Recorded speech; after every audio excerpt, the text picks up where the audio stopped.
Hello, today I'm wearing a very special shirt. It is my Roxy and the .F shirt that somebody made me and sent me in my P.O. box. Speaking of P.O. box, I went to the P.O. box this morning and I got 3 letters. The first one is covered in stickers. Love it. Very cute. And it has really cool rainbow writing on it. And it is from Anne. Alright, and Anne asks in her letter, what advice do you have for aspiring vloggers or filmmakers? And I get this question a lot, so I'm going to try and give a different answer each time. And my answer this time is, I was watching a documentary called, I think it's called Beautiful Losers, and it's about all different kinds of artists, like mostly graffiti artists and graphic artists. But they also interviewed Harmony Korine, who's a filmmaker who I've talked about before. But something he said is, sometimes the movies that he makes are things that he wants to watch that don't exist yet. And I would say that's a piece of advice I would give, is to focus, like, if there's ever anything that you're just dying to watch or you wish you could see on the internet that doesn't exist yet, you should put your time into making something like that, because that way you'll stay inspired to make it, because it's something that you would watch yourself. And that's how I make my own projects.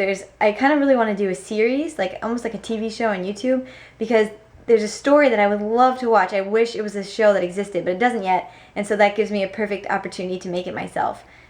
The next question is, when you're having a day where you just don't want to get out of bed, what inspires you to get out of bed and start your day? I feel like I'm having one of those days right now. I'm just feeling so lazy. I've gotten some stuff done, but I haven't filmed a lot because I'm not doing anything exciting. So I would say go outside. Try to find some excuse to go outside. So my excuse was to go to the P.O. box and pick up the mail. So that started my day kind of going. And working out, even if it's just going for a walk or anything like that, it'll just get your heart pumping and it'll just get you more excited to be awake.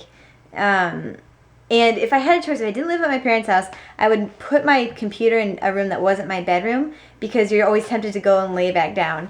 But if you have like a station that is just your workstation, then you'll probably be more productive. And her final question is, if I could go back to any year that I was in school and tell myself anything, what would you say? And that's a really hard thing to think about, like going back in time and changing things, because there are tons of things I wish I didn't do or would have done differently when I was younger. But I'm afraid that if I changed them, I wouldn't be who I was now, and I wouldn't have learned from those mistakes. So I'm not sure I would really change anything. I could have been more confident when I was in film school. I think I was afraid to make some movies that I wanted to make because of how personal they were. Sometimes I made the subjects too light because I was afraid to put, I was afraid to put myself out there as an artist. And I think I would have benefited from trying that. Because I've just learned that you cannot be afraid of people not liking you, and you can't be afraid of people not liking your work, because there will always be people who don't like you or your work. Like, you cannot avoid that ever. So I wish I could tell myself to just concentrate on liking my own work myself. But again, I don't really know if I would change anything, because I've learned so much from the mistakes that I've made that I probably wouldn't be who I was if I went back and changed them. My next letter is from Sean, and he is a freshman in college, and he also would like to be a screenwriter. And so he asked me a few questions. What is the longest screenplay you've ever written? Well, I wrote a really long well, not really long, it was probably like 40 pages. One that I wrote in, I think it was my freshman year of college. I think it was called Those Who Know Grace Parker, and Jesse was in it also. And it was a movie about Bigfoot. And we shot the whole thing and we edited it. And it was on my friend's hard drive, and the hard drive crashed, and it's gone forever. But I still have the script, and it's about 40 pages. But that was before I really learned how to write a proper screenplay and stuff like that. So that's technically the longest one I've written. But the longest good screenplay that I've written that's written correctly is the movie I just shot, In the Grove, and that, I believe, is 18 pages, which doesn't seem very long, but I'm used to writing shorts that are about, at the most, 10 pages. So 18 was pretty long for me, and that's why the movie ended up being about 26 minutes. How many screenplays have you written?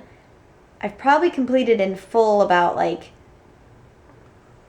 8 or so, but I have tons of other ones that I've written like a page or two of, and tons of ones that I'm still working on. are there any writers that influence you? There aren't particular like screenplay writers that influence me, but I do read a lot, and I've told you before that Barbara Kingsolver is one of my favorite writers right now. But she's just so descriptive, and her metaphors are so interesting and unique, and I don't know, like I love the landscapes that she describes and the colors and the textures, and I really like reading her books, and so she inspires me to write things often. My last letter is from Taylor, and she has these cute little owl stickers. Super cute. Rachel sent me this really nice card, some more stickers. Very sweet. Thank you, Rachel. Alright, here's the deal. I'm leaving for Las Vegas this Friday, and we'll be back on the 6th, and then the half marathon is on the 11th. And I'm kind of worried that when I get back, I'm not going to be in the mood to run a half marathon because I will just have been in Las Vegas. And so I'm going to register myself right now, and it costs $95, and that way I cannot look back. Like, I'm registering, and there's no turning back. I have to run it on the 11th. It is official. I will be running on the 11th. Holy cow. Alright, we're on our way to go for a run. It's pretty late. It's 7 o'clock. The ambulance just pulled out from the fire station. So it's going to be a night run again. But I got to keep it up if I registered for the half marathon, so I got to like make sure I run. You're not running it, right? That's funny.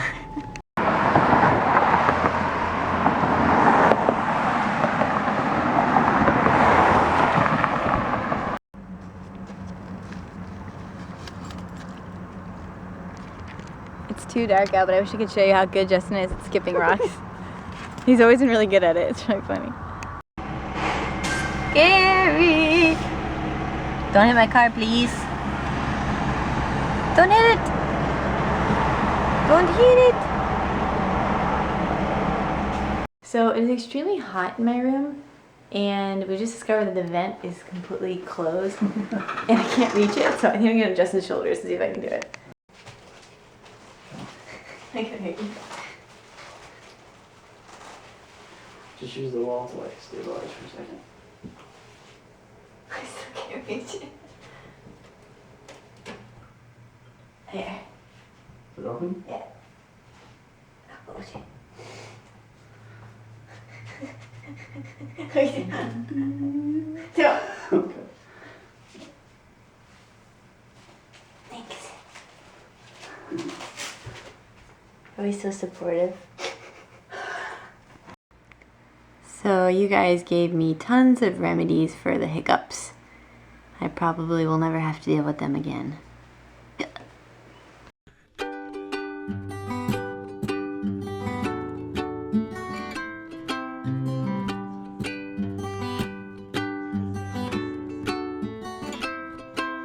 I like girls that don't like me. I wonder if we'll ever meet, but chances are you're not for me, 'cause I'm not sure about anything. No, waking up too sick to see, step back, breathing, just fucking breathing. Let's pretend it's you, not me. Fake looks fake, eyes fake, everything. No, waking up too sick to see, step back, breathing, just fucking breathing.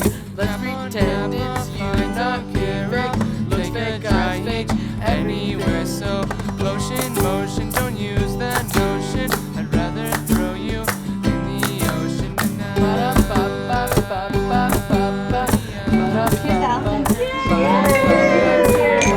One is gonna take like an hour. Where's the dial?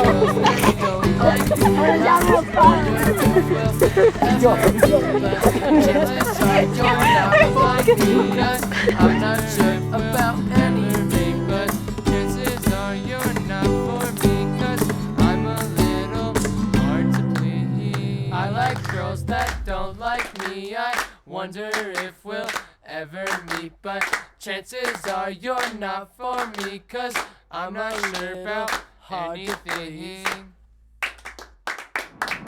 Woo!